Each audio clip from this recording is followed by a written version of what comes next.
I am the Tofu Golem. Please enjoy the video. You begin by isolating power and connection issues.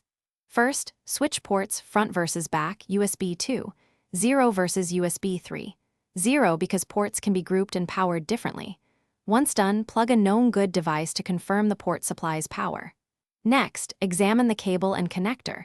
Look for frays, bent pins, or debris, and use compressed air or a soft brush to clean. These quick checks remove the most common causes fast and tell you whether to escalate to driver or hardware fixes. Now you move into software and host-level diagnostics. Open Device Manager and inspect for yellow warnings.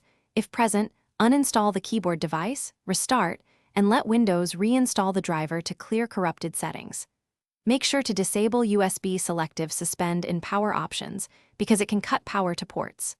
Update chipset and USB controller drivers from the PC or motherboard maker, not generic drivers. If uncertainty remains, test the keyboard on another computer or use a powered USB. You finish by addressing internal hardware or choosing replacement.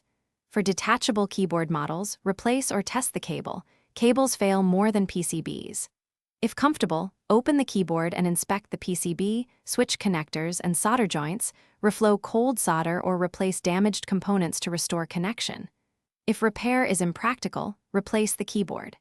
If things still fail, try a live Linux USB stick to boot another OS. This isolates whether the problem is the installed operating system versus physical hardware. One quick, decisive troubleshooting tip.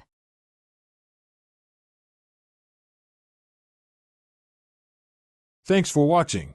Consider subscribing if we helped you today.